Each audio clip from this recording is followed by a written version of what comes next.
अस्पताल के इस कमरे में मशीनें चलती है, पर यहाँ कोई मरीज नहीं आते। साल था 1998। रात के लगभग 3 बजने वाले थे।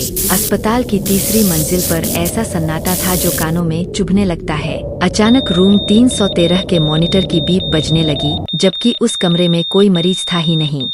सबसे अजीब बात ये थी कि रूम 313 से हर रात बिल्कुल 3 बजे ही आवाज आती थी। नर्स अन्या कॉरिडोर में खड़ी थी।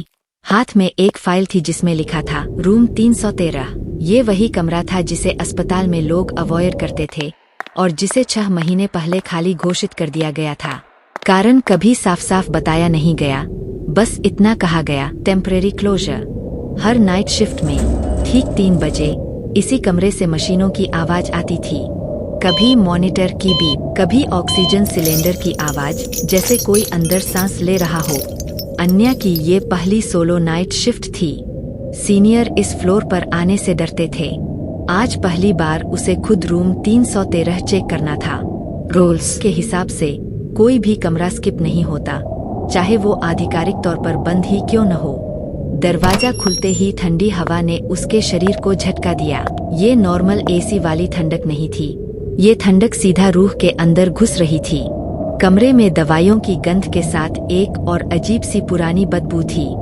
बेड सेट था, बेड खाली था, पर तकिए पर बना गर्दा किसी खाली बेड जैसा नहीं लग रहा था। अन्या का दिल भारी हो गया। उस पल लॉजिक काम नहीं कर रहा था। उसने फाइल खोली और रूम 313 के नीचे एक पुराना रिकॉर्ड दिखा। रिकॉर्ड में एक नाम बार बार काटा हुआ था, डॉक्टर रोहन मलिक।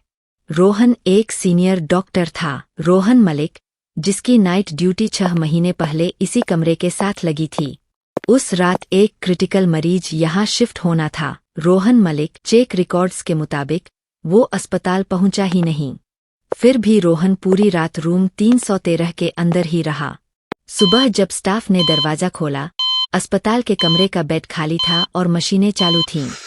रोहन जमीन पर बेहोश पड़ा मिला। उस दिन के बाद रोहन ने अस्पताल छोड़ दिया।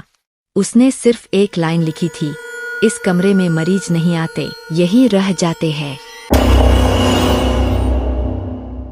अनन्या मॉनिटर के पास गई। मॉनिटर स्क्रीन पर हार्ट बीट धीरे धीरे चल रही थी।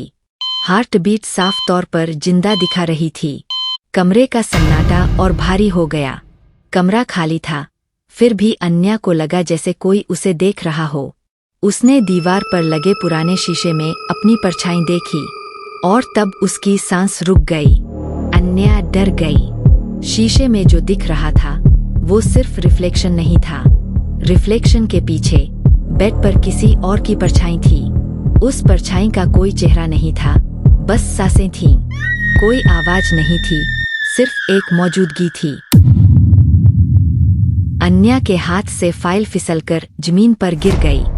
जमीन पर बिखरे कागजों के बीच एक पुरानी एक्सरे स्लिप थी। एक्सरे स्लिप पर तारीख आज की थी, 2 जनवरी 1998। पेशेंट नेम देखकर अन्या के हाथ कांप गए। पेशेंट नेम अन्या। उसी पल मशीनें एकदम से बंद हो गईं। बीप रुक गई, हवा रुक गई। सुबह जब डे स्टाफ आया, रूम 313 फिर से खाली था। कमरा बिल्कुल सामान्य था, पर नर्सिंग डेस्क पर एक नई फाइल रखी थी। फाइल पर लिखा था, रूम 313, अगला मरीज कन्फर्म्ड।